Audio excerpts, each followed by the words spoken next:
Right, hi guys, and welcome back to the Moan Yorkshireman, and welcome back to another model comparison video with Bburago versus Minichamps, of course. So I've done a few of these now, and they've gone down really well on the channel, so I thought let's do another one. Of course, we know that Minichamps is one of the leading brands for producing models in the Formula 1 form, as well as many other series and motorsports and general road cars. So it's nice to pit them up against Bburago, which is a cheaper brand. There's a massive price tag difference between the two. These are around £75 to £80 when new. These are around £20 to £25 when new. So we're going to compare the Aston Martins from the 2023 season this time around, Fernando Alonso and Lance Stroll. The 2023 from the Minichamps ones are race specific, which are Bahrain. So let's see how we get on there. Whether there'll be any differences just because these are probably from a later race or just a generic first edition, whatever. But we're going to go through and we're going to see the differences between the two. We've done these quite a few times now, so like I say, if you've seen one before, you know what I'm going to do. We're going to judge the boxes, judge the display cases of each, then we'll look at the models in more detail with the cases removed, and yeah, we'll go from there. So without further ado then, let's take a look at the presentation boxes. Minichamps, unfortunately, this time around, it is just the standard checkered flag model that we get, the checkered flag display case, which is nice. It's tried and tested. It keeps your collection uniform, but I do tend to like it when they have the special editions. Williams tend to have their own inlays, and Red Bull at times now as well. So I think it'd be nice if Minichamps branched off into that area and made each model a specific inlay, especially for the prices you pay these days as well. You know, you go to all the trouble of printing the specific wording for each team, so just make it a nice green or something, you know, to make it stand out that little bit more. But yeah, standard generic, nothing much to talk about. It was again on the Stroll one, same thing of course, just a standard generic black and white checkered flag box that they've been doing for decades and decades. Nothing special about it, but at least you're able to see the green quite nicely, and that's that really. Come to the Bburago model, of course, and once again, it just looks nice, doesn't it? It looks a nice display case. Someone picked up on one of the previous episodes as well that the big advantage to the Minichamps case is the sizing difference. I mean, look at that. The Bburago is pretty much double the size of the Minichamps one, so for display purposes, Minichamps, of course, wins in that territory. You're able to get more models in the same area, so that's quite nice, but again, it's each to their own, isn't it? I personally quite like the design of this. You've got the reflection, once again, of the chrome of the Bburago. You've got the reflection of the car there. You've got the Aston Martin livery. You've got the big Aston Martin logo at the top there, which is quite nice. Open ends, so you can see the front and the back of the car from there. The only thing that lets this one down specifically is, and I think you'll find this on cheaper models, is they've put the packaging label actually on the case itself, on the box itself. Now it's on the box and it's at the back, so it's not like it's covering the main display up, but it just kind of shows it's more of a cheaper premium brand, doesn't it? This has been obviously shipped in from Germany by the looks of things, and then posted onto me from there. We've got the address scribbled out, so there's no way of taking this off, unfortunately. I did a little peel at one of the corners and it would rip without that, and of course underneath is all your terms and conditions and all your Chinese writing and everything from the manufacturer. But yeah, that just sort of lets it down a little bit, doesn't it? A little bit scruffy. Like I say, you're never going to see it like that. You're either going to have the model out of this display box, or you're going to have it presented like that. So you're never really going to see that, but it's just a shame, isn't it? It's nice to see it, obviously, with Fernando Alonso, number 14, and his helmet and car, so that's more driver-specific. We've seen on some models where they just tend to show a generic Aston Martin model, despite it being driver-specific when you get in there, so to speak. Was it on the Mercedes? I think we saw that. And again, same for Stroll. Exactly the same display. Of course, just got his name and his number on the car. Again, and no advertising logo. So there's nothing there, look. It's not like it's missing any detail. You're not covering up an Aston Martin logo or another picture of the car. But it's just a little bit annoying, isn't it, that that's there, and it just kind of shows it's a cheaper brand, really. Lets the side down. But that's not the fault of the model. That's just how they're manufactured, sent out, produced, and of course some of them get packaging labels stuck on the outer case as opposed to being put in a box. Just one of those things. So I'm going to undo them from the casing now, both models. We'll take those out of their plinth as well, and we'll have a proper look at them in depth and compare the models side by side for each driver. Just a really cool detail I found while I've been undoing these models from their casing is this time on the 2023 models, they've actually got a turnkey to undo them. They've not got screws. The 2022 models that I've reviewed so far have had the screws, and obviously you need a screwdriver to undo them. But on a turnkey there, look at that. That's quite cool, isn't it? I'm loving that. I think that's a nice little detail. I think it's showing that they're aware of what their model is and that it's probably going to be taken out of its box and put on display, or even played with, of course, because we know the wheels spin on these models. But yeah, I just thought that was a nice little touch. Saves messing about with a screwdriver. And yeah, overall, I was pleased with that. So yeah, we'll get the models out and we'll show you overall now. So there we have it then. Both models are out of their presentation cases from the Bburago ones and the Minichamps ones. I have removed the Perspex case, but I'm leaving them on the plinth, of course, because these are from my own collection and I don't want to get them damaged. They're very delicate, as you know, and they do have screws on. I thought that was a nice touch from Bburago to have the little release pins that sit like that, look. So you just twist them. You just twist them and they lock into place or unlock. And I thought that was a nice little touch there by Bburago to have that in instead of having to use screwdrivers. So yeah, quite nice that. Quite a nice little touch. Not seen those on the previous models. So that's definitely a point to Bburago. But now it's the main thing, of course, to compare these two models together and these two models together. See if we can spot the differences. See if we can see any quality control issues with the Bburago ones. Of course, we've noticed some differences straight away. But again, these are Bahrain Grand Prix specific. These are just from a generic race. But the numbers, of course, are in different places. I'm not too worried about that. I'm not saying that that's an issue. I'm just saying that's from Bahrain. That's from any other race during the season. I'm sure they've moved the number in certain positions over the seasons. Different sponsors, etc. But the main thing is that the detail is reasonable on this model for the overall price of around £20 to £25, and of course that I'm hoping, I'm sure most of you are hoping, that this model doesn't walk all over Minichamps, of course, with the detailing, because when you're paying such a high price of between £75 and £80 a model for the Minichamps, you're going to want some quality differences there and you're going to know what you're paying for. So let's dig in anyway, let's dive in. So of course, as we can see straight away on the Bburago model, it is good to note this time that the yellow T-cam does exist. We've noticed on the 2022 models so far that we've compared that the yellow T-cam does not exist. Both of them are just come standard black. So again, maybe another step up in detail over the years. They've realised that that is something that a model collector is going to want. They're going to want the yellow T-cam, and they've included it in. So that's good to see. Good to see indeed. We're going to come to the front of the model now. And again, we're missing the usual aerials. The aerials don't exist with the Bburago. It's not something they do. But again, for the money, they can't expect them to do anything, can you?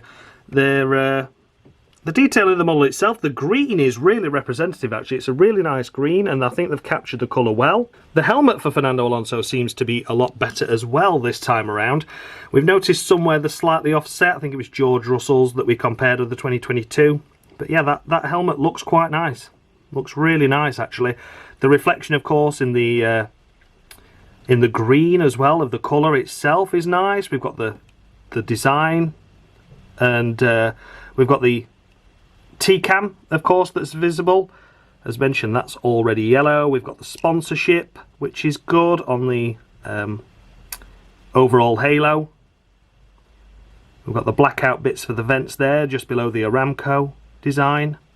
Valvoline sponsor on there, JCB, the rear wing. Looks quite nice. It looks quite nice, I've got to say. I am impressed with this at the moment so far. Again, the front wing is always plain. They've not got those little details that the Minichamps model has. But they've captured it quite well. The front barge board looks nice as well. The front floor looks good there. The rear wing, the rear light, of course, is painted this time. Again, it's something that we've seen on previous iterations, is that the rain light is just left black. Well, this time around they've added a little bit of silver to it to replicate where the rain light would be and where it would be flashing during thunderstorms, rain, of course, that they don't seem to rarely race in these days, and of course for when they're harvesting their ERS, etc. But yeah, overall, you know, we've got the little sponsors there at the bottom of the barge board, which is nice. Got the Aston Martin logo just above the front floor there. I'm impressed with this. Once again, I'm impressed. There doesn't seem to be many issues with this that I can see. I think these are a step up from the 2022 models, you know. But yeah, I honestly believe these are nice. Nice model. But yeah, overall, I'm really, really impressed with this. Really am. I think these are another step up from 2022, you know, and I was already impressed with 2022, particularly the Saubers, or the Alfa Romeos of that year. So yeah, let's compare them to their counterpart then, which is, of course, Fernando Alonso in Minichamps form. Come here, Fernando. Let's put you in the spotlight now. So, of course, we're going to have different sponsors. The Valvoline isn't on the front nose. It's the Boss logo here, of course. But again, that's just because it's model specific.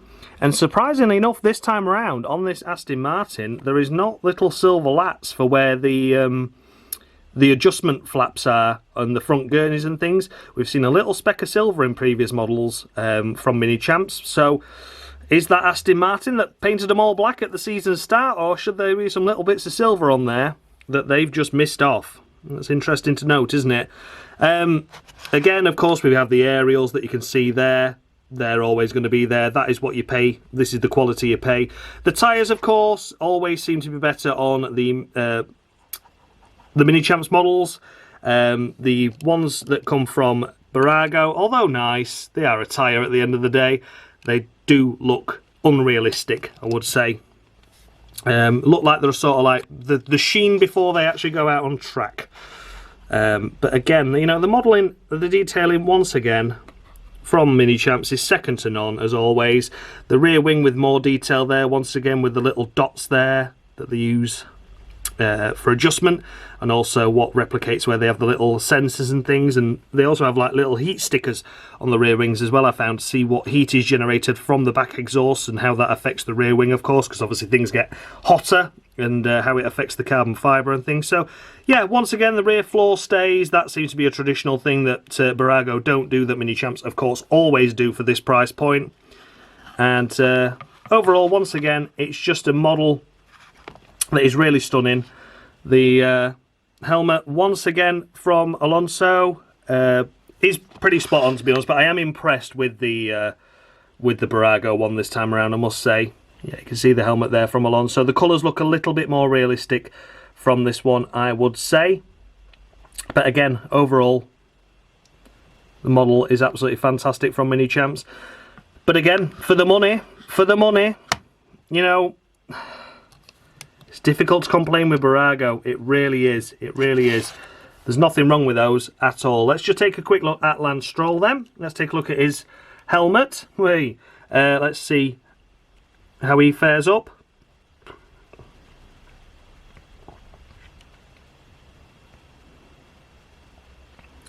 So once again, you know, the detailing is very similar.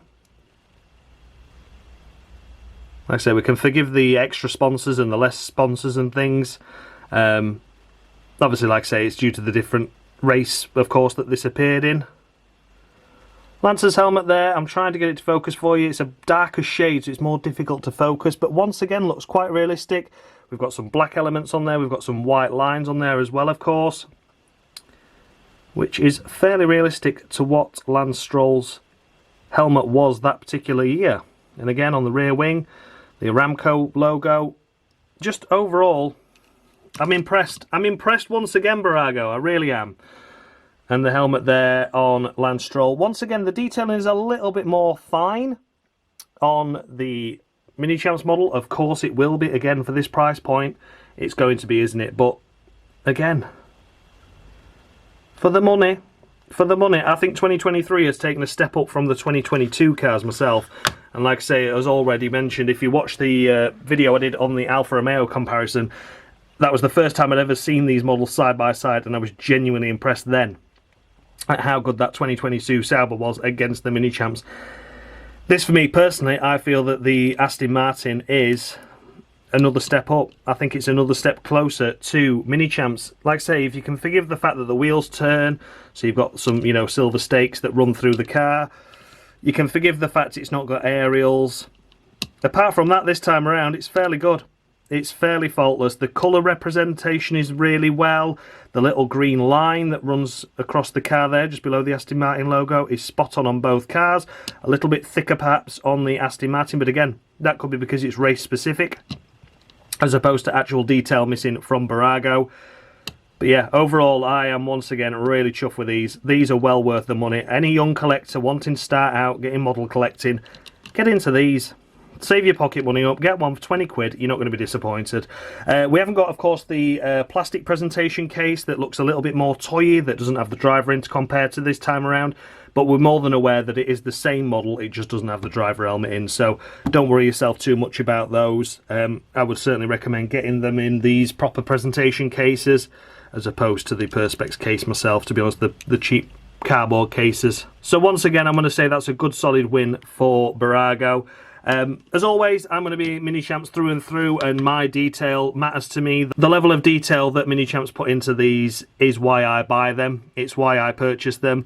But I'm aware that these models are touching nearly £100 now when it comes to getting the 2025 grid out. And if you want to collect the whole series, even if you just want to collect your favourite team, you're looking at £200 just to get 2 drivers. If there's a spare driver that comes in during the season, you're looking at £300.